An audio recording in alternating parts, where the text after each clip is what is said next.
which is being webcast, as well as so I want to start with a round of introductions as usual.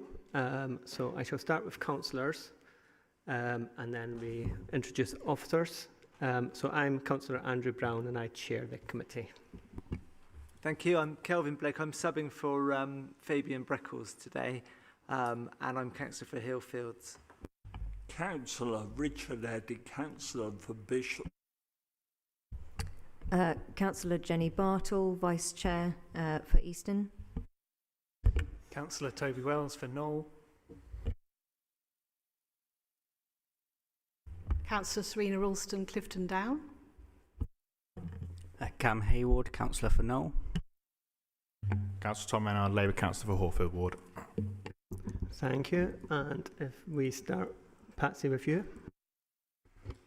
Patsy Mellor, Director Management of Place. Amy Rodwell, Policy Committee Officer. Cliff Brand, Interim Head of Service, Bristol Harbour Authority. Pete Seed, Acting Harbour Master. John Stevens, Flood Risk Officer. Matt Segdon, Flood Risk Manager. Simon Wilding, Chief Planner. And I'm not quite quick enough, and John Smith, Executive Director for Greater Region. Thank you.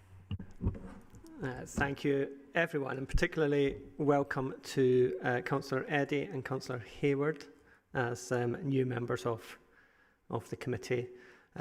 Sadly, we've not got Councillor Collar with us today, or else we would have had a majority from South Bristol, which would have been positive. But Kelvin, you're originally from South Bristol, aren't you? So you can be our honorary fifth member. Okay, we're not expecting any fire alarms or anything, so if the alarm does go off, please evacuate the building through the main foyer and then go down the ramp and assemble adjacent to the cathedral. We will look to take a break around about an hour into the meeting, so be aware of that. Amy, can you summarise the apologies and substitutions we've had? Yes, thank you, Chair. So we've received apologies from Councillor Susan Collar and Fabian Breckles, with Councillor Kelvin Blake attending as substitute for Councillor Breckles. Thank you very much. Councillors, are there any declarations of interest? Okay, thank you. So the next item on the agenda is the minutes of the previous meeting. Those councillors that were there, are you happy that these are a correct record? Okay, and can I have someone to second that? Seconded. Brilliant, thank you very much. So we can confirm that those are a correct record. Chair's announcements. So, as usual, I like to summarise the officer decision notices that have been published in relation to the committee's work since the previous meeting. And there are three of those to summarise. One is the West of England Digital Plan. So we have received funding of £171,317 over 3 years to support the delivery needs of the Regional Digital Office through the utilisation of BCC expertise and capability. So that's being delivered by the City Management and Response Service, and is money that's come to us from the Mayoral Combined Authority. And is part of our part of that team's regular work effectively. We've had the digital advertising screen contract been awarded to Clear Channel after an open tender exercise, which was approved by the committee on the 9th of November. It's for a minimum of £480,000 per annum, which is in line with the circa £500,000 estimated in the original report, and is significantly more than the £250,000 that report estimated we'd get for 24-25 on the previous contract. So that is now moving on. And the final officer decision notice to note is that there was a notice released in connection with the increase in the harbour fees and charges. Those had previously been discussed at Harbour Committee and had been incorporated into the budget papers. They went to SNR and full council, but yeah, there was also decision notice published. You will have noticed that there was a late addition to the agenda to establish a High Streets Task and Finish group, which we will come to later. And I'm sure you've seen that the paper for that was published as a supplement to the main reports pack.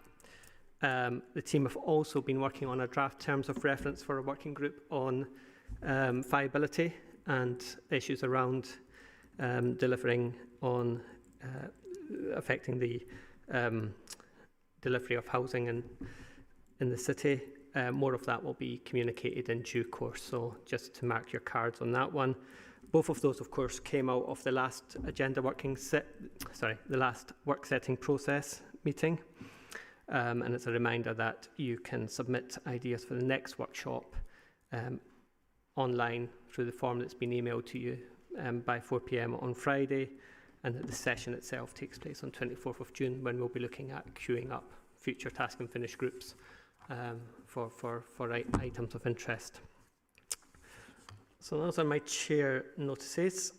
So moving on, we've got public forum, and I believe that everyone who submitted questions or statements is attending today. So we shall start with question number 1, which is Martin Rands on Baltic Wharf development. Martin, have you... Oh, is there a microphone? Bear with, the microphone is on its way to the gallery. Martin, just whilst that's coming to you, have you seen the printed answer? Okay, thank you. So, and I'm assuming you've got a supplementary, so go ahead. Yeah, the supplementary to the first answer. Thank you for the answer. It's interesting to know the sovereign are going to develop the affordable. Closer. I think you might have to. Like that. Yeah. Yeah. So sovereign are going to basically buy. A third party is going to buy the Gorham development for an unknown amount of money. It seems to be that. Sorry, I'm starting to make a statement here, but I am going to ask a question. That land is very valuable, and it seems to me that we're giving it away. And I want to know, given that a Harbour Estate now has to balance its books, and the answer says that money is coming from Sovereign to Gorham, so if the money from Sovereign is going to Gorham, what benefit is there to Bristol City Council in terms of recouping some value for that very valuable land?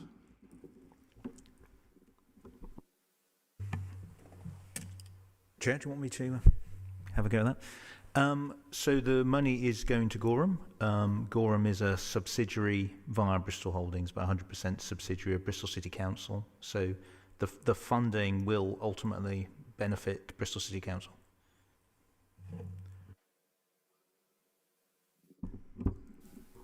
Okay, Martin, you had. I was going to ask a supplementary to the second question, but I just want to follow that up. Well, I thought I had 2 supplementaries. No, you have up to 2 supplementaries. You had 2 questions, so you have 2 supplementaries. So you can use your second supplementary on this question if you wish. I want to follow up on the first question. Gorham is 100% arm's length owned by Bristol City Council, but I thought the whole ethos was that any receipts that go to Gorham are recycled for developing council housing and won't excuse me, and won't come back to the council. That it's ring fenced. It's a developer. It's 100% owned by the council. So how is Bristol Council going to get some value for that very valuable Harbour Estate land?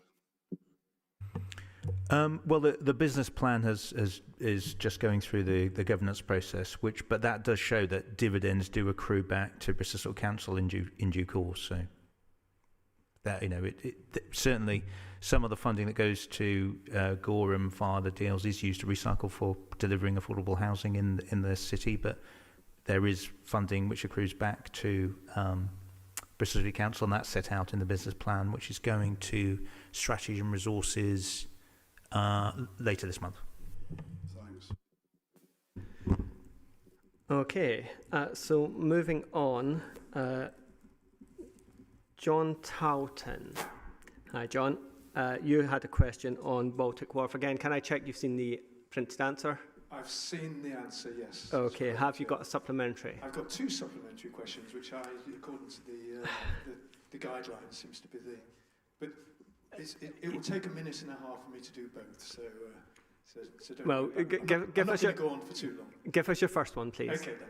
Okay, in order to mitigate the loss of 70 mature trees lost at Baltic Wharf, it's a planning obligation that 162 replacement trees are planted within 1 mile and that the location of these are identified in the planning process. We and the planning committee members were doubtful that it was possible to plant 162 trees in this location. This was regarded by the committee as a very important issue. The committee were told in April 2024 that 40 trees had been mapped and were categorically assured that all 162 trees would be mapped, and I quote, within weeks. Over a year later, we are told that 40 trees has now become 37 trees. The assurance on trees was pivotal in the decision to approve, and indeed identification of these sites is a planning obligation. So after a year has passed, where will the remaining 125 trees be planted? And if these sites have not been identified, should this application return to the committee? Simone? So the published Section 106 agreement identifies the location for these trees to be planted from where it is being narrowed down, absolutely, and that's what's going to be implemented. That's what a legal agreement is for. So all the trees have been identified in line with the consent. Just not true. Sorry. My other supplementary question quickly is, because of failed promises to replace trees lost to development, there is currently £686,000 worth of unspent Section 106 tree replacement money. The £470,000 from Baltic Wharf will bring the total to well over £1 million worth of broken tree promises. When will trees be given the importance they deserve and identification of replacement sites be a pre-commencement condition of approval as permitted in the planning obligation SPD? Simone? Trees, the exact planting and timing is dependent on the seasons, of course, and therefore lags behind. Not the sites, though. No, including the sites and all.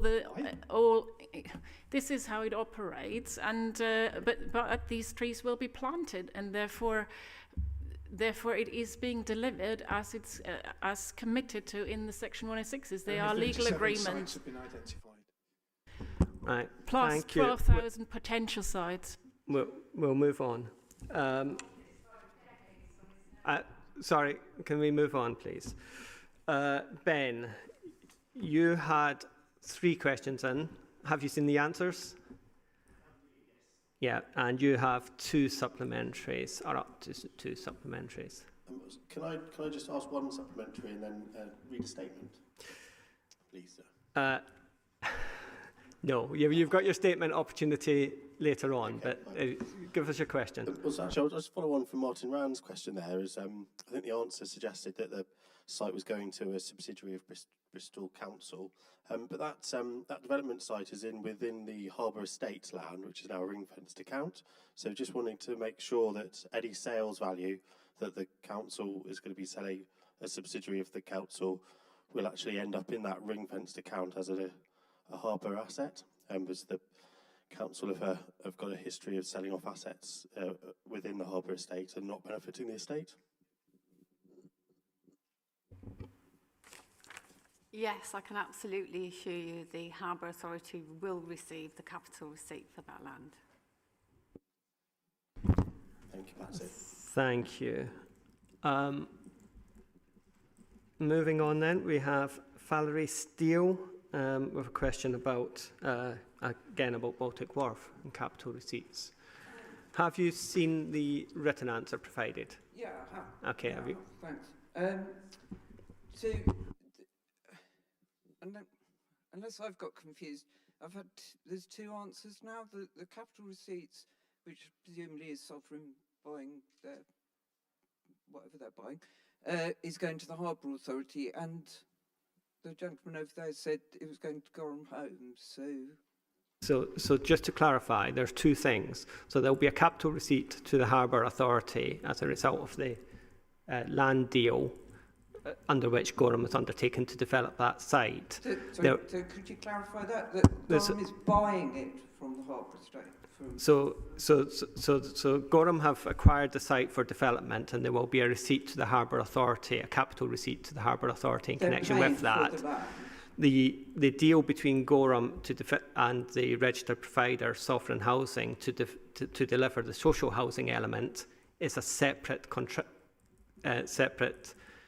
contract between Gorham and Sovereign, and any funds received in that will go into Gorham and may come back to the council in form of dividends in due course, but also some of that will be recycled into future Gorham projects. So have I understood that what is coming back to the Harbour Authority in terms of the value of the land is coming from Gorham Homes? Yes, no. They're paying for it, the full value? Full market value. All right.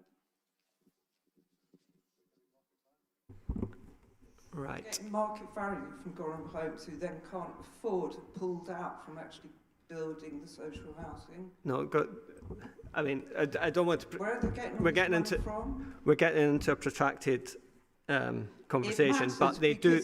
But the answers have. Sorry. Can I answer your question? The questions have made it clear that that Gorham Homes will be delivering the consented amount of affordable housing through their partnership with Sovereign Housing Group, who are a specialist provider of social housing in this city. Moving on. Did that clarify where the money's coming from? Sorry. No, we've had more than one supplementary on this one.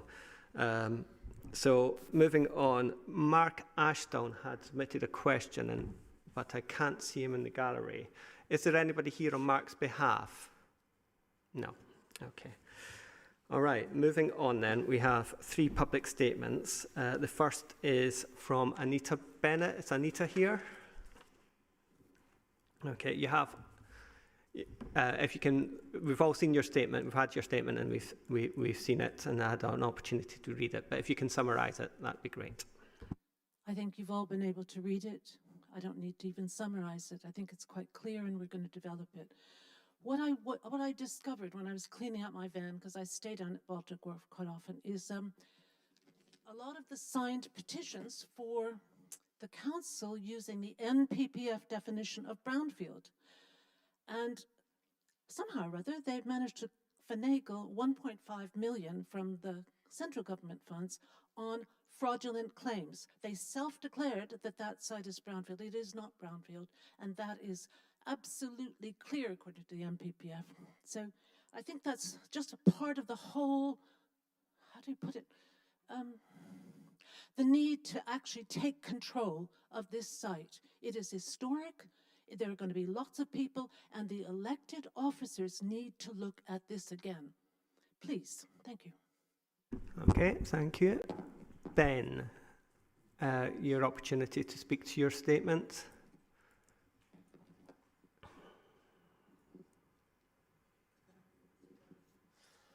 Hello, right, yes.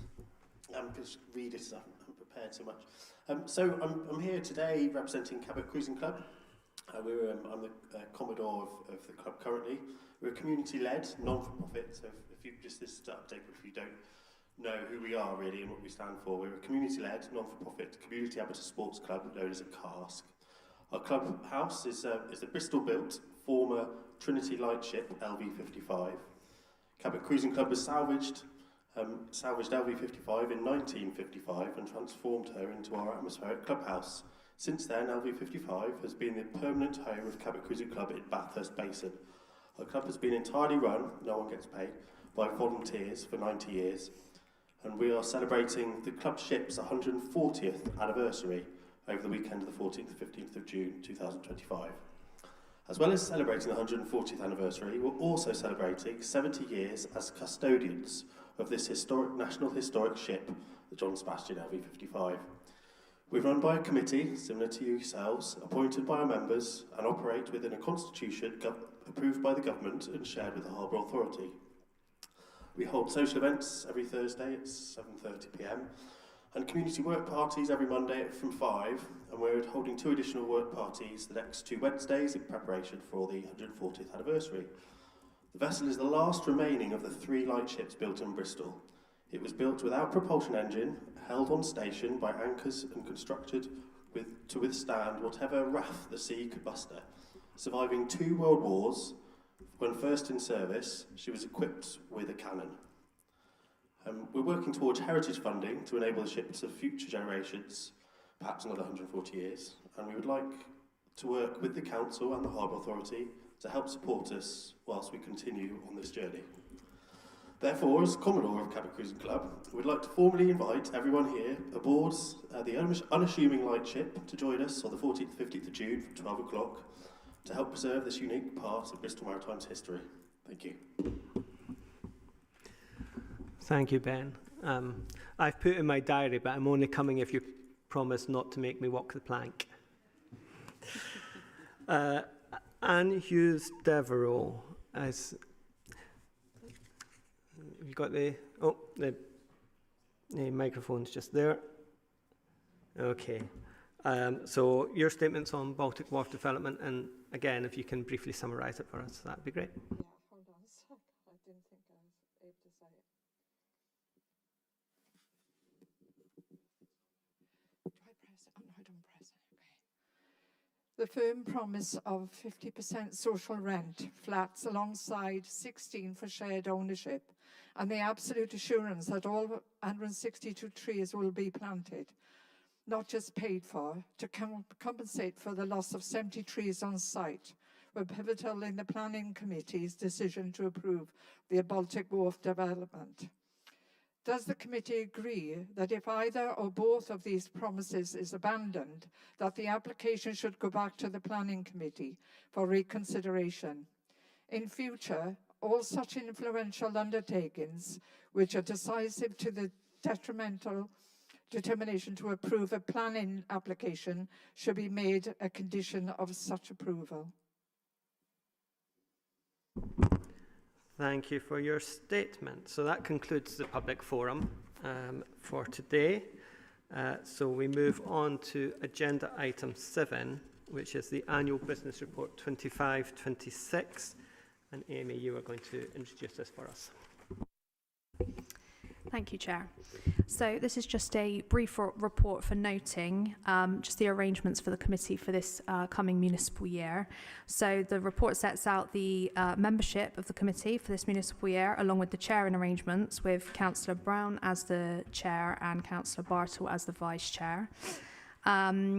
Then we've also got the terms of reference for this committee, along with the meeting dates for this municipal year as well.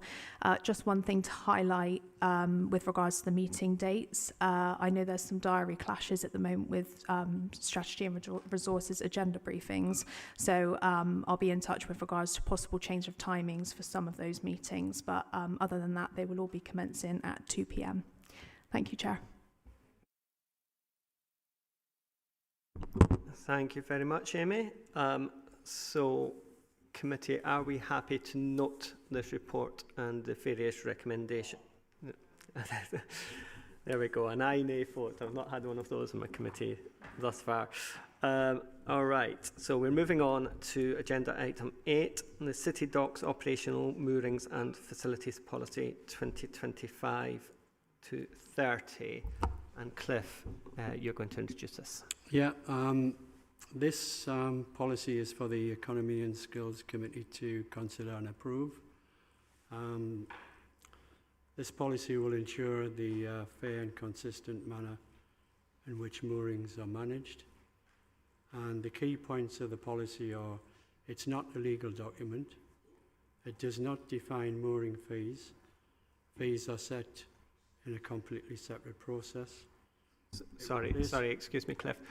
Can people in the public gallery please be quiet because the sound travels in this and it can be difficult for other people to hear. To continue, it replaces the 2008 policy. It defines the criteria for the operation, management and future planning of moorings. Residential mooring licences are replaced with liverboard mooring licences, which are renewed annually. And current residential licences will transfer to liverboard licences on expiry unless otherwise stipulated in their contract. So these are the key points of the policy for the Economy and Skills Committee to approve. Okay, and just before we move on to it, just so members are aware, this has been to the Harbour Committee twice for consideration in draft form, which I chair, and this, and as number of other councillors there, as well as co-opted members, and it also has been to the Harbour stakeholder group as well for deliberation. So it's been through a sort of process to get to this point. I saw Toby indicate first, and then I see Cam. Thanks, Chair. Just a couple of questions on the transition from the residential licences to the liverboard licences. There's a cap described for the liverboard licences of 70. Does that number cover the totality of the new licences and the old ones? And is it assured that all of the licences transitioning will be guaranteed a place within that cap? Does that make sense? Yeah, Councillor Wells, any vessels on the current residential licences will be permitted to transfer to the liverboard licences. The figure of 70 is not something that's immovable should the need arise and the facilities be available to increase that number. So it's just at the moment an arbitrary figure based on what we think we can cope with the current facilities. Okay, thanks. That's clear. Sorry, just a second. Patsy wants to come in on that as well. So the Harbour Authority hasn't issued any long leases since, I think, 2008. And so most people are on liverboard licences already. We have around about 30 liverboard licences, so should we ever start to reach towards 70, then it's always something we can look at again. But there's only actually 6 people with those long leases left in the whole harbour, 3 of which have no right to renew, but will be offered a liverboard licence, so their tenure is safe in the harbour. And that was my second question, so thanks, Patsy. Cam and then Jenny and Richard. Oh. So I've got a couple of questions. The first one, well, they're both along the same sort of lines, but firstly, for the ones of us that are new to this committee, can you just explain the difference between the residential and liverboard licences? I can kind of tell the main difference is one's long term and the newer liverboard ones are short term, but are there any other differences we should know of? Yeah, the residential licences, we had 2 types. There was a right to renewal and a no right to renewal. They were over a longer period, typically 5, 10, 15 years. In some cases, with the older ones, longer. There was security of tenure for your spot. You were designated a spot in the harbour. It was subject to planning. With the liverboard licence, it's just a leisure licence with the sanction to liverboard. So it's renewed annually. Apart from the request to, well, the requirement to provide your address when and substantiating your address when getting a leisure mooring. It's exactly the same process as getting a leisure mooring as a liverboard licence now. Okay, thank you. And my second question, in the equality impact assessment, it mentions that there's currently 31 liverboard licences. Does that mean there's currently quite a few vacant moorings, and are they being used for anything else at the moment, or is it just vacant? Not necessarily. We're running at about 75% capacity at the moment. We're looking to increase that closer to 90. We are moving some vessels in from the waiting list. We're getting quite a bit of interest. We're putting ourselves out there a bit more. So far as the Sorry, what was the question again? I think you've answered it. I was just asking if there's a lot of vacant moorings at the moment. No, there isn't. And people on leisure licences are also able to transfer to liveaboards if they so wish. So we might have spots in the harbour that are already taken up, which will transfer to a liveaboard at the request of the owner. Okay. Thank you. Jenny. I just wanted to ask if there were going to potentially any challenges around the transfer to an annual from a residential. So if there are any extra requirements that some of the, like the 6, don't currently meet, and if there's any risk to those people in having to like leave their boats or whatever. Patsy's indicated. All right. So we have 6 licences, 3 have automatic rights to renew, so they will automatically be renewed. The 3 that haven't will be offered the liveaboard licences, so they won't be required to leave the harbour, you know, they won't lose their homes, they will be given a liveaboard licence if they want one. I had a quick one. I think I maybe just didn't think about it hard enough. But if I am selling my boat and I have a liveaboard licence and my boat's in the harbour and I leave it there, or, is there like a day of turnaround or something before it needs to be vacated? Because obviously you'd want to complete on the sale and then the person would have to like come down to get the boat. There's no like foreseen operational challenges around that, I assume, but I just wanted to clarify. Yeah, if the new owner is leaving the harbour, we'll give them sufficient time to prepare themselves to leave the harbour. We won't be pushing people out. We'll look at putting them on a visitor's mooring within reason for as long as it takes them to secure a mooring elsewhere. There's also the option for them to apply for the mooring in the docks. Thank you very much. Richard. Firstly, can I congratulate officers for a workmanlike bit of work here. I'm pleased to see that this went to both the Harbour Committee and also stakeholders, so it seems to have had full input, of course. I've got one question and one point. Firstly, under 9.7, legacy residential moorings, you mentioned a small number of vessels still benefit from this. Can you roughly give us some idea? So that's the 6 we're referring to, Right. Councillor. So 3 have rights to renew, 3 don't. Fine. And my point, which admittedly I don't think directly comes under this policy, but I just wanted to use it to back it up. Back almost 4 years ago, DCA committee, which I then chaired, received a planning application for the conversion to residential of the Ferris houseboat Wapping Wharf.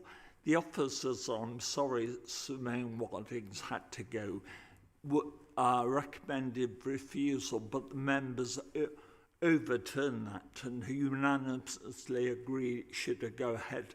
So I would hope to see a more, should we say, pragmatic and common sense approach in future. Thank you. Serena. Yeah, I've just got a few questions about the EIA on page 53 onwards. So you talk about maintaining water quality, and I know you've in the strategy there's discussion about discharging waste. Are there any other measures that you might consider for maintaining that water quality? And it follows on page 55 about climate emissions. I'm specifically thinking about diesel from boats of all sorts on the water. So I was just interested in that aspect, really. Yeah, we do have processes and procedures for refuelling. Any substantial refuelling on the harbour requires a bunkering permit. We have patrols out daily. One of the things they're looking for is instances of pollution. If they do find instances of pollution, they do their best to find the source, and they will work with the owner to rectify. what could be done in that case? Yeah, Is it a fine or something else? We haven't gone the road to fining yet, but Yeah. you know, we do report. We've got the oil spill response plan in place that gives us a framework and the equipment and experience on the site to deal with small spills right up to major incidents. Also on the subject of sewage, we have currently 4 pump out stations in the harbour, including one at the marina. We're working with boaters to increase the take-up on the pump-out facilities. At the moment, we've not seeing the take-up that we wish to see. And as I said, it's something we're working on with the boaters at the moment. Sorry, just to clarify, I think you were saying, it says in the strategy that people are charged for it currently, and they won't be in future for the pump-out? I don't think we haven't said that in the mooring policy, I don't think, but it's something we're looking at. Historically, we never used to charge. We used to do attended pump-outs Tuesdays and Fridays in the summer and just on the Fridays in the winter, and that proved to be quite popular. We'd have sort of 3 or 4 boats coming at each time. There was less people living on the water, and looking at our takings from our pump outs, it doesn't look like we're getting the same sort of take up at the moment. So yes, we are looking at whether we can absorb the pump out fees into the mooring fees, thereby take away one disincentive to using the system. Yeah. And Patsy, did you still want to combine? Yeah, so on a wider perspective of the harbour, we do realise there's lots we want to do. So one of the aspirations we've got in the harbour team is to hire an ecological officer to work with both residents on the harbour on how they, contribute to the water quality, but also the businesses around the harbour. We have a lot of plastic that goes in from our restaurants and bars around the harbour, and we're trying to build it into our structure when we earn enough money to pay for it. That's one of our first aspirations, so that we can work with organisations and residents around the harbour to make it a cleaner place. And I was just going to add that water quality has been mentioned, and the take-up of moorings, or the percentage of vacancies, has been mentioned, and both of those are subject of the key performance indicators that the Harbour Committee will be seeking updates from the Harbour Service on. So, in our so that's very much something that we are aware of as a Harbour Committee. And I guess the other thing maybe to say at this point is, you'll likely be aware that the Committee Model Review Group is seeking to make a recommendation to make the Harbour Committee a decision-making body, which would mean that these decisions, like the moorings policy, would be made through that forum rather than this forum. And so that will be something that is likely to be progressed over the next few months. Is there any more on this, or shall we move to the recommendations, which is to approve the City Docks operational moorings and facilities policy for 25 to 30? I'm seeing nods. Would someone like to second that? Saw Richard's hands first, but Jenny, you can get the next one. And is everyone in favour? Okay, so that has been agreed. So moving on, local flood risk management strategy. John, this is, I think, for you to introduce. Thank you. Yes, we're here to provide an update on the work undertaken on the Bristol local flood risk management strategy since it was revised 2 years ago, May 2023.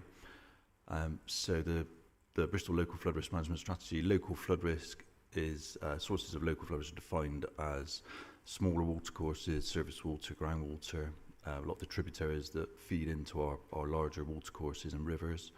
However, the local flood risk management strategy needs to acknowledge all aspects of flooding, provide an overview of the different types and sources within the city, how it's managed within the council, and externally with partner organisations. The strategy aligns with the national strategy for England for coastal erosion and flood risk management, and aligns with those ambitions with local objectives.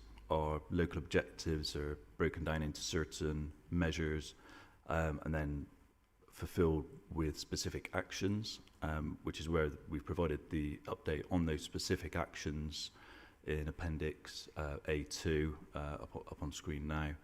So we've summarised then each action, what work has been undertaken in the last couple of years from all aspects, from land drainage works, our asset inspections, our involvement in the planning process, how we're preparing to respond to large-scale flood events should they occur. And then specifically, there's an action in there, 3.2, regarding the drawdown of strategic SIL money for inspections and surveys of floating harbour asset improvements on entrance lock gates, which is when we're seeking for review and approval of the approach that we're taking to managing flood risk, the work that we've undertaken these last couple of years, and for that aspect, the drawdown of SIL monies. And yeah, but happy to provide any more detail on any aspects of all of that. Obviously, there's about 48 actions there, so we can go into any details as required. Thanks.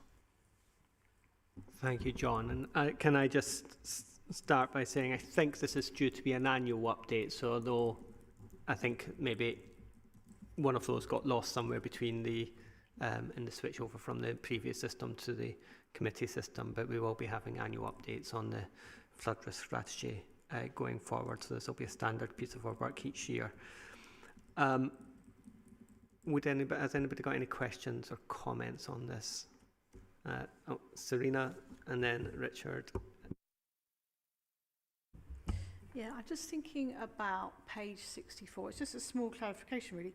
2.5 in the table.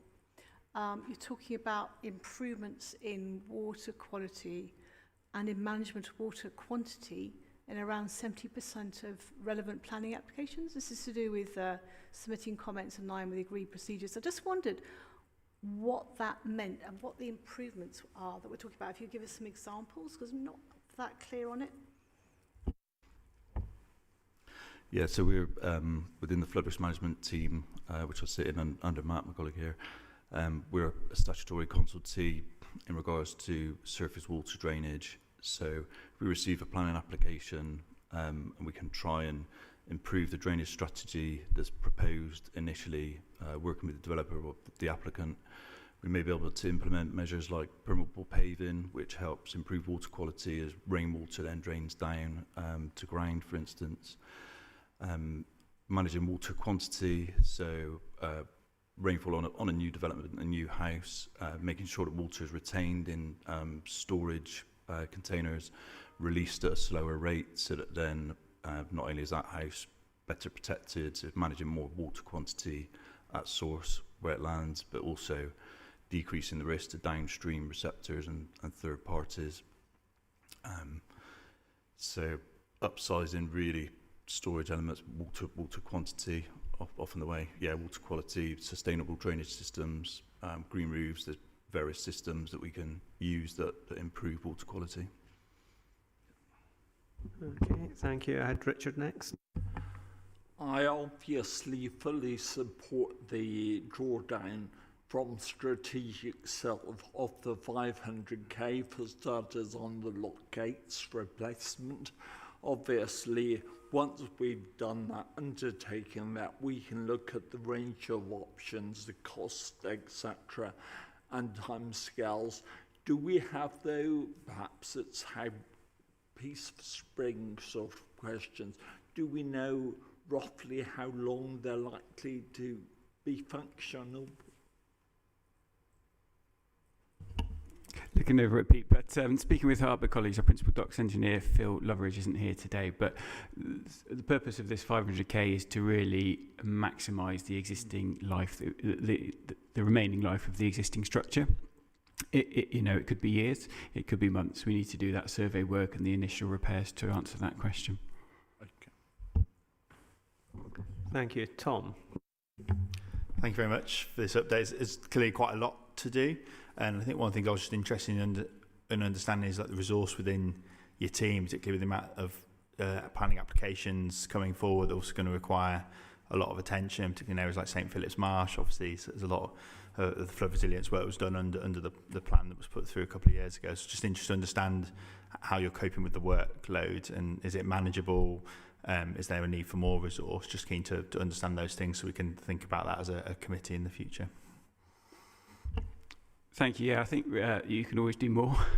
I think we fulfil our statutory obligations, but I personally would like to go further than that, should resources allow. So as an example, something I've been talking with the team about is introducing a supplementary planning document, strengthening the teeth that we have around implementing SUDS in Bristol. National policy is quite weak on that front, and provided, certain quite low bars are met around not increasing flood risk elsewhere and managing the rate of water going into the receiving water body or sewer or whatever, doesn't really do as much as it could. So I think more resource would be welcomed, and we just have to have a think about how we'd use that to best effect. Be useful to hear some more about your ideas for that, just this committee could sort of think that through. Thank you. Toby and then Kelvin. I'd just say as well, if we in terms, there's quite a bit of overlap between this committee and the local plan working group, where any SPD and would come to. So, but I'm sure we would like to be kept in the loop on that as as things go forward. Toby. Thanks, and thanks for the report. Just a question on SUDS. So it's great to see that it's now coming forward in so many planning applications. It's brilliant. What about the largest estate in the city, which is highways? Are we now getting SUDS kind of systematically included in the large highway schemes, like a lot of the ones that have come forward in the last few months? Do they have SUDS built in? Some do, some don't. So it's really so site specific. It's hard to say. I'm trying to think of examples off the top of my head, but White House Street is one that springs to mind. It was a couple of years ago now, but SUDS are certainly picked up through the transport QA process. So when there's a transport scheme, whether it's a CRSTS scheme or a more sort of hyper-local scheme, they'll all go through the QA process where my team will be consulted on the plans, and our role in that is to try and identify where there might be opportunities to sort of enhance a scheme to incorporate SUDS where it's feasible, really. Do you think there's an opportunity to go a bit further maybe and include SUDS as an objective of the scheme from the outset rather than kind of already part way down the line? I think there is. I think the difficulty is, and the difficulty we have with obtaining flood defence grant and aid funding is the funding rules. So taking CRSTS funding, the City Regional Sustainable Transport Settlement, as an example, that's administered by DFT. We have to present a business case to the regional authority. And that's driven by transport benefits. It's not driven by flood risk or biodiversity improvement. So I think we're slightly constrained by what the funding rules are. But yeah, I think there are opportunities to do more for sure. Thank you. Kelvin. Yeah, my question is about enforcement. Because there's quite a lot of rules around using sort of purest material or using, not using concrete often. But a lot of this is in permitted development, some stuff that people can get on with in their own homes and what have you. Feels to me that there's like lack of enforcement on that and our ability to actually regulate that or be on top of that. And I just wonder where the enforcement sat. It's all very well having a fantastic strategy and a fantastic approach to this stuff and have all the guidance in the world. If people aren't following it and there's no enforcement, then people get away with it and they can continue to do so. So enforcement sits in planning. I can't really speak to their resources, but I am led to believe that they're quite small. It is a planning requirement to get planning approval for any impermeable surface above, I think, 5 metres squared. But you're right. I'm sure people are using impermeable surfaces to pave over the gardens and create parking spaces and so on. And the level of which that is enforced, I'm sorry, I can't answer. And one for the workshop, although I appreciate that you've moved on to other committees now, but I'm sure your colleagues will, and colleagues across parties will be interested in keeping the enforcement piece on the agenda, because it concerns us all as local councillors. Okay, I'm not seeing any more indications, or I've not had any more indications to speak on this, so let us move to a vote. Before I do, I'm just going to say I'm particularly pleased that we are getting on with the exercise to survey and inspect the harbour entrance locks. It was a number of months ago now when the previous harbour master, on our regular catch-up calls, sort of started the conversation with, I think it was bad news and good news, and bad news being that the lock gates were end of life. The good news being that if the lock gates fail, we do have other gates which will keep the harbour in, so they're not, even if they catastrophically fail, it doesn't affect the harbour as a whole, other than from an operational point of view of getting things in and out. But just in case, I don't want anyone going away thinking that we're about to lose all the water out the harbour overnight. Okay, so we're asked to note that the progress actions made with actions in the local flood risk management strategy, support the approach to managing flood risk through continued work on the LFRMS action plan, approve the drawdown of £500,000 of strategic sale already allocated by full council to fund survey and inspection work of the harbour entrance lock, and authorise the Executive Director of Growth and Regen, in consultation with the Chair of the Economy and Skills Committee, to take all steps required to spend the funding and procure and award contracts as outlined in this report. So can I have a seconder? Thank you, Jenny. All in favour, raise your hands. Lovely. Thank you very much. So that is just coming up to an hour. So if we take a 5-minute comfort break and then reassemble at 2:57 for the next item.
I don't know if that conversation was caught on the webcam or...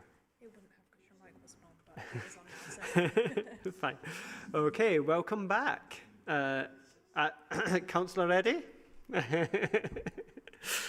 Okay, so moving on. Agenda item 10, the Finance Provisional Outturn report for 24-25. So we've not got a finance officer here for this, unfortunately, today. So Patsy is stepping into the breach. Do you want to say a few words, and then we can move on to any questions may have to be taken away and responded out of committee.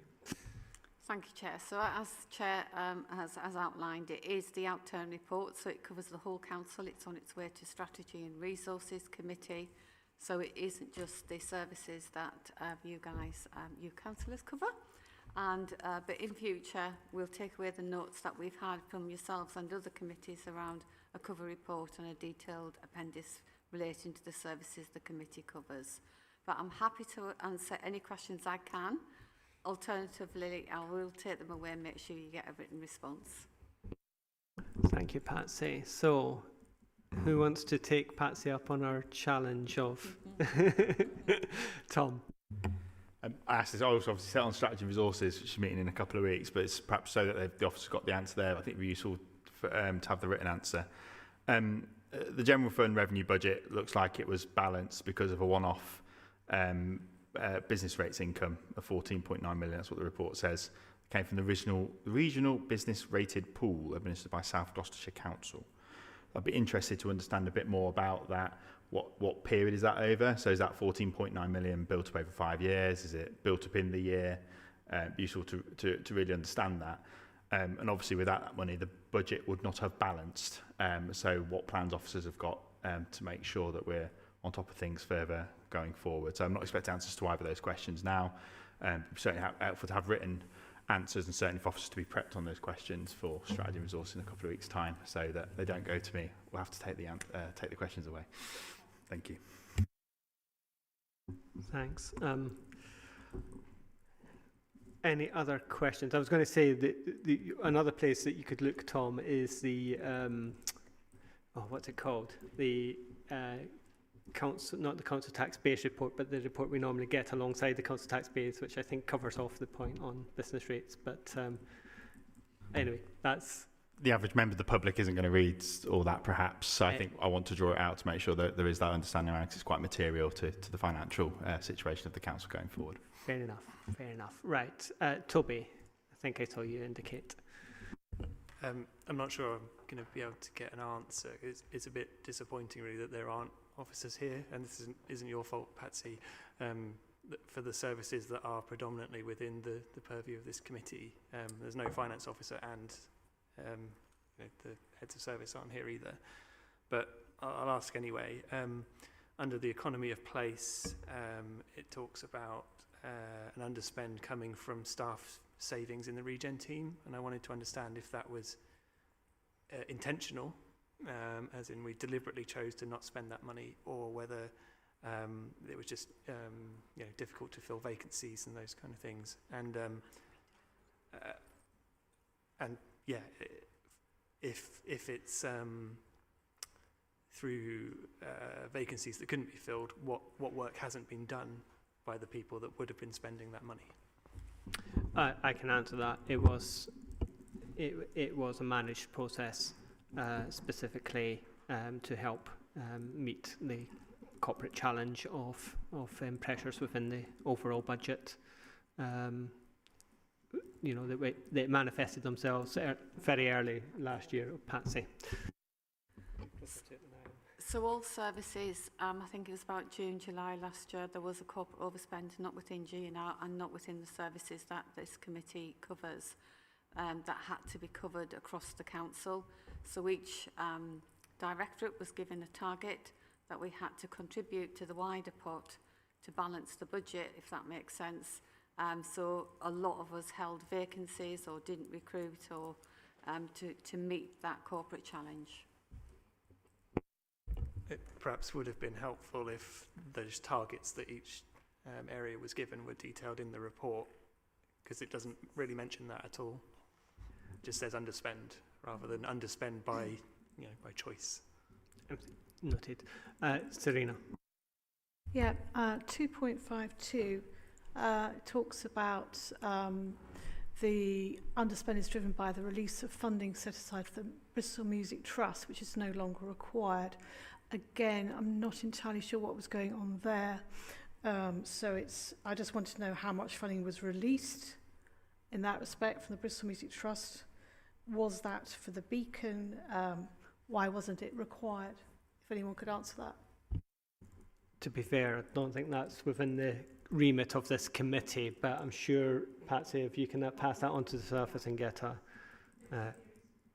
written response, that'd be great.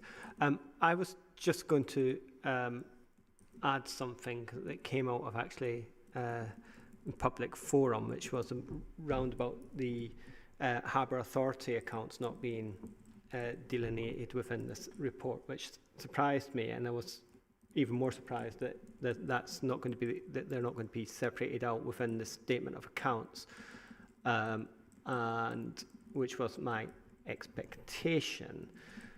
So I have put a personal action to follow that up and see if that is something that can be rectified for next year.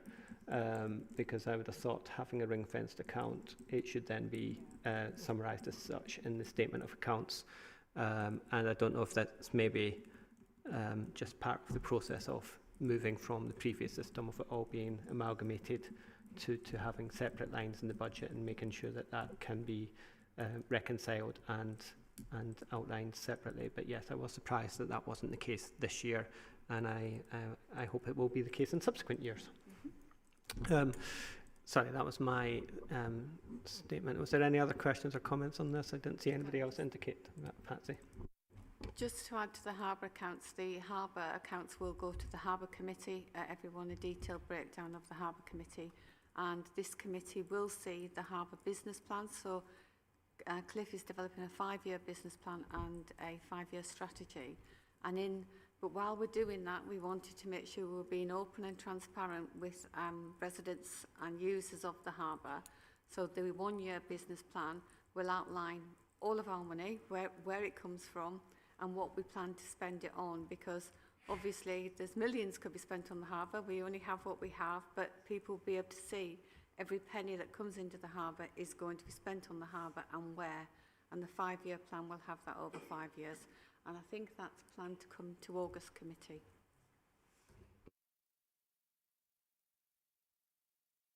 So we are asked to note this report.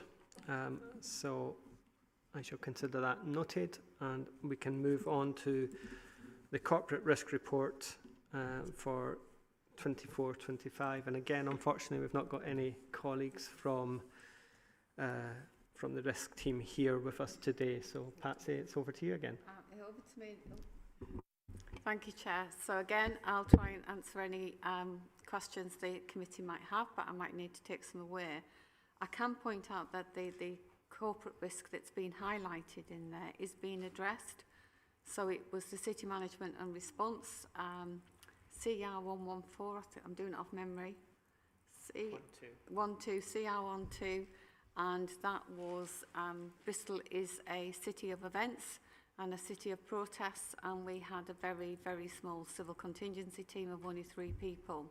We have had a growth bid approved as part of the budget set-in, so they're live now. The advertisements for 2 further officers are live, so that mitigation should come down once we get those people in and trained, because the civil contingency team do cover 24/7, so one of those 3 people are on a duty 24 hours a day, and as you can imagine, it's very rare that Bristol goes through in a week without some sort of event or need to carry out. That includes fire, events, everything you can think of. Tom. I think one of the protests I always remember before full council was the synchronised swimming dancing they had outside City Hall, sort of to get more wild swimming spots opened in the city. It's helpful to hear that the update and there's a growth bid that's been approved. So I think that's really, really good news. Something that this committee's looked at and sort of raised queries about. What's the timelines for the recruitment, assuming you're successful, of course? So they're live now, so depending on the emergency planners we do recruit, some might have 1 month's notice, some might have 3. I would imagine to get them in and trained on our procedures, probably 6 months. Do you have a follow-up? Just quick follow-up. I mean, obviously, I know we had a briefing on this, didn't we, last year with Donna's team. So it'd be useful at the appropriate point, once they're a bit more up to speed, to get another briefing, I think, just to sort of go through the detail of sort of the progress we made over the last 12 months, how we now manage this. Because this is a sort of risk you're never going to get down to zero, because there's always going to be things to manage and you can't always anticipate them, but we can be as resilient as possible in being able to prepare to deal with those risks. It'd be useful just to understand the progress that's then been made over a 12-month period. Thank you. Yeah, thanks, Tom. Emma and Donna are amongst the most proactive members in bringing things to chairs' briefings, and certainly happy to ensure that you have regular updates as a committee. They've also been, I know we've done deep dive on this before, and they've always been quite upfront about not committing to reducing the risk rating until they feel the mitigations are in place, which I think is to their credit. Kelvin and then Jenny. Well, I mean, that's in some respects, given that we feel quite confident in our ability to manage these risks forward, it'd be really important that we do have them from the team, because this part of these committees and our moving to a committee system is the orchestration of these decisions for the public as well. And I think it's pretty poor, if I'm being honest with you, not having someone from the team. Even if it's just a small point to be updated for any other follow-on questions. And when we have finance not here and risk, I mean, look, Andrew, it's not on you. I mean, I know you're chairing it, but I'm going to lay this at the sort of officers' door, is that actually, they should make sure they have someone available to support you, Patsy. You've done a great job. I'm sure you'll do a great job for us. But, the public could be here and they need to see that we are considering all these things and have the right officers around the table to answer detailed questions. It was a small point. I just think let's solve this now so it doesn't happen in the future. Thank you.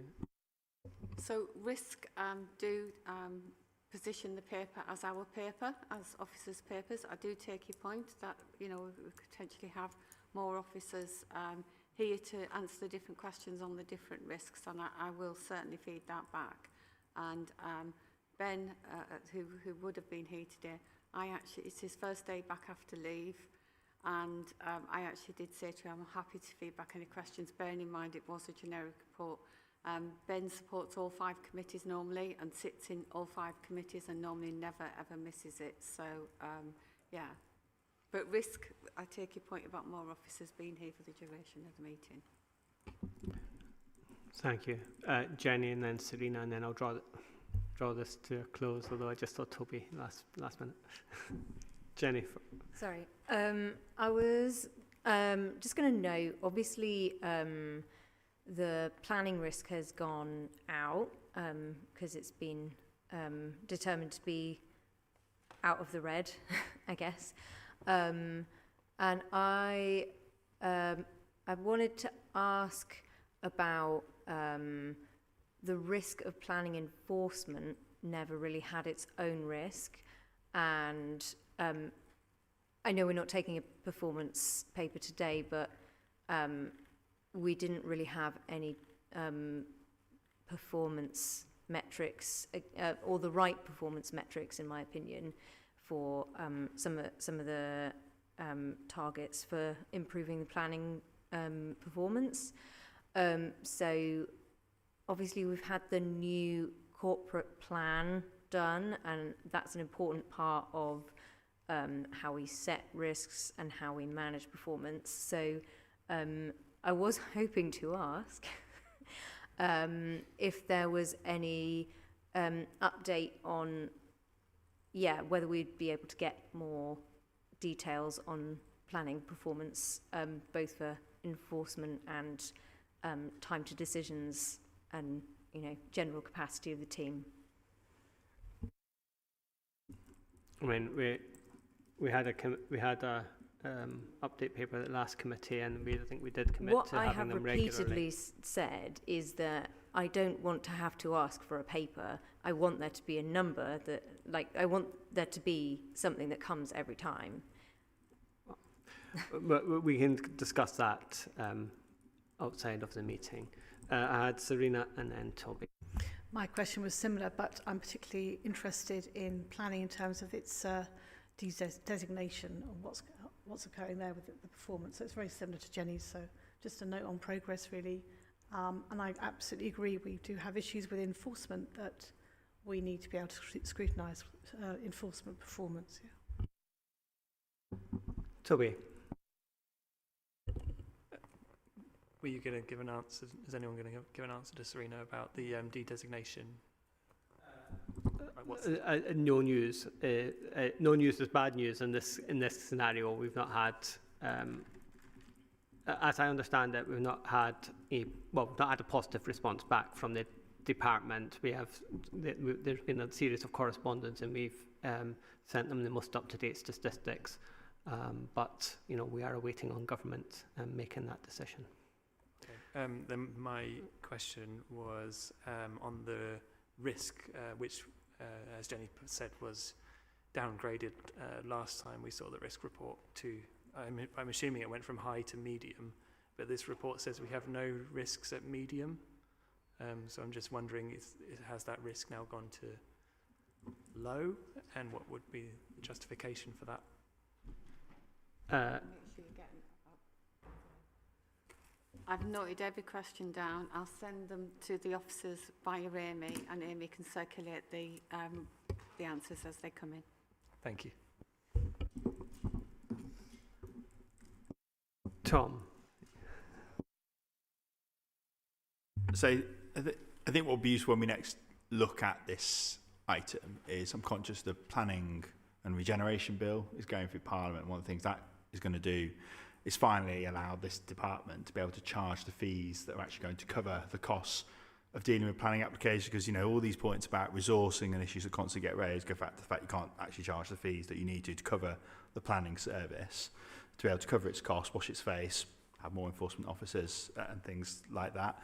And we talked a bit about that last time, so I think what would be helpful, I don't think it's for the next meetings, to be a bit of time for officers to kind of understand what does that look like, what are they going to do in response to the planning regeneration bill, how will that improve the planning service in terms of its ability to meet its targets. Obviously it's been on a very good journey anyway, but really understand that resourcing point and what the opportunities that's going to unlock, including deal with members' concerns around the enforcement side, as well as actually just being able to get planning applications through in a timely manner.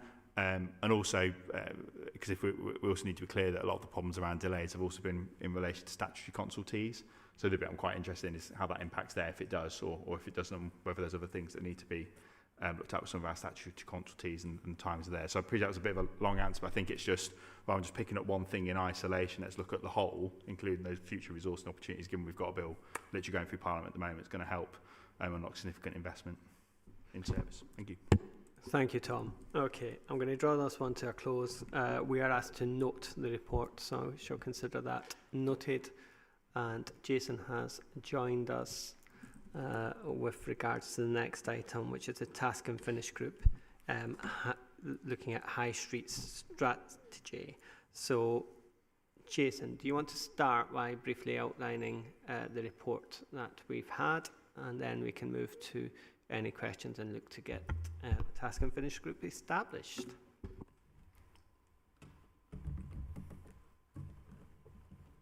Do this every time I come. Get my mouse done. Okay, thank you.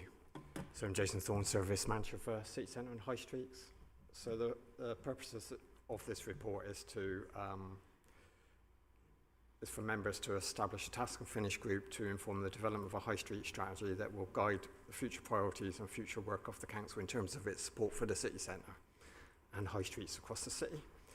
And the need for this task and finish group, I think, came from you when you were all looking at the economic development strategy, which was adopted back in February. So the strategy will be used to inform how internal resources across the council are focused on supporting high streets, and we're looking to use what you develop to inform external funding bids, including from the combined authority. And we're looking at, you know, how we deliver activity over a 3 to 5 year period. So at the moment, our funding is in place until the end of March next year, but then we don't have a funded programme beyond that period. So objectives, outcomes sought, review the current strategic context for high streets. So you've got the economic strategy, the local plan. There's an emerging local growth plan that's been produced by the combined authority. Then you've got national planning policy framework and Ministry of Housing, Communities and Local Government also looking at how high streets fit into a wider kind of community neighbourhoods strategy at a national level as well. And there are other things that have emerged through the planning regeneration bill on high street rent auctions, etc. that would be good for you to have an understanding of and feed into. And then we've been running a programme partway through COVID, which is the City Centre and High Streets Recovery and Renewal Programme. And we have a piece of external evaluation work underway at the moment. So it'd be good for you to understand what we've done to date, understand what's gone well, not so well, and you know, best practice from other parts of the country or other countries as well. And then agree future citywide priority intervention from the council. Help us develop some criteria for how we decide which areas are a priority. So obviously we'll have probably some citywide interventions and then some things that we might want to focus in on certain high streets for. And then, what are the economic development and planning tools that should be used to support high streets? And then what I've done is summarised here what's in the economic strategy that has a focus on high streets. I won't go through that in detail. That's it. Thank you, Jason. Okay. Before we get on to the second, third and fourth recommendations, is there any questions or comments on the scope that is proposed for the task and finish group? Right, and Tom? There isn't, but I do want to amend one of these recommendations to delegate the finalisation of the terms of reference's scope to the first meeting of the task and finish group rather than deal with that here, if that's all right. So we can approve the version as is, but if we can delegate any final changes, that would be helpful. There's also an ongoing discussion I gather with whips about proportionality of chairs of task and finish groups as well, and that needs a bottoming out. Thank you. Thank you for that first point. Thank you, I think, for the second point.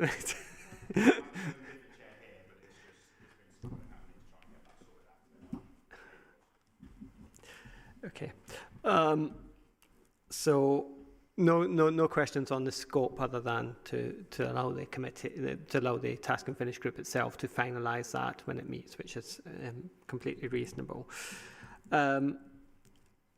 I'm going to address the issue of numbers. Is there a preference between 7 and 9? Does anyone have a strong preference either way? I think we would like to defer that decision to the whips. Fine. And in terms of chair, I understand there are potential chairs, but it's also apparently conversations happening elsewhere about how chairs are allocated. I don't think it's been, without getting too much into it, I don't think Labour feels it's been very transparent the way like chairs have been allocated to task and finish groups, and hasn't been really been tracked in terms of proportionality. If you know, representation on task and finish groups is proportionate, then chairs across the board should be proportionate. So what we're asking for is just, can we just map the task and finish groups that are going to happen this municipal year, and just make sure we're clear on how many are going to have Labour chairs, how many are going to have Green chairs, Lib Dem chairs, Tory chairs, and just make sure we're tracking that that's actually happening, I think is the ask, which I don't think is too unreasonable. Okay, so it looks like we're deferring the decision on chair at this point. Is that? Yeah, okay. And the proposal is also that the frequency and duration of meetings be delegated. I also had a request from one member, Fabian, who isn't able to be with us today, who also commented on availability during work hours. And I think, again, the task and finish group might want to look at how it arranges its work in such a way as to maximise contributions from councillors, bearing in mind a number have outside commitments, day jobs and whatnot. And then the timeline for this is proposed that we look to get this back by September, October, as Jason said. So I don't know where that leaves us in terms of, I'm looking now to Amy for assistance with the actual footing for this and how we amalgamate all those different considerations that have just been raised. Thank you, Chair. So I think in terms of the first one, I know Councillor Renard, you had indicated that slight change to the recommendation. I'm not sure on what you want the exact wording to be, but I can incorporate that in and we can take the vote on that. May I suggest we amend recommendation 3, which talks about delegating frequency duration of meetings to task and finish group, and just add in and the finalisation of the terms of reference scope. Yeah. So after, you want the exact wording, don't you? Degree frequency duration. So after meetings and the finalisation of the terms of reference of the task and finish group, to the task and finish group. I think that's also going to require taking out the approves the recommended approach and scope in recommendation 1, just for consistency, because I think that reads that we're approving the scope. So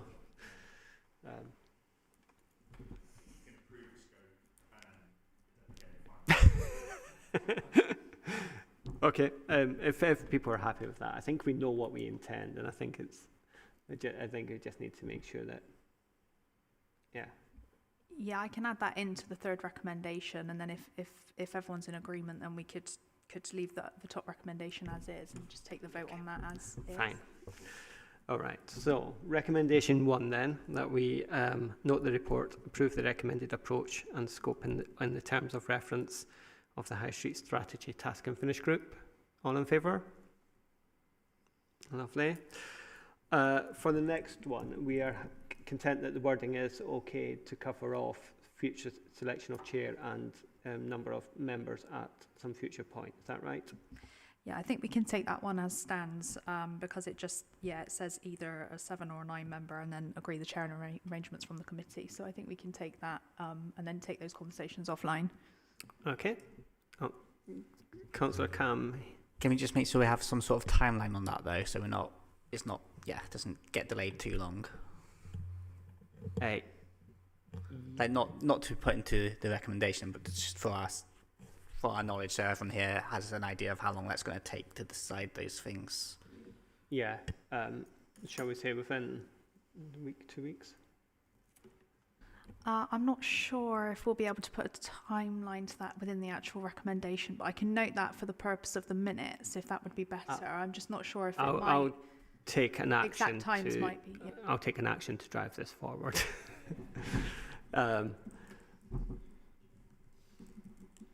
Okay. Point 3, we are adjusting in line with what Thomas suggested. So this is that the Committee for Economy and Skills delegate the decision to agree frequency and duration of the meetings and to finalise the scope in the terms of reference to the task and finish group. All in favour? And finally, that the task and finish group return to the Committee for Economy and Skills in September, October 2025 with its findings. Lovely.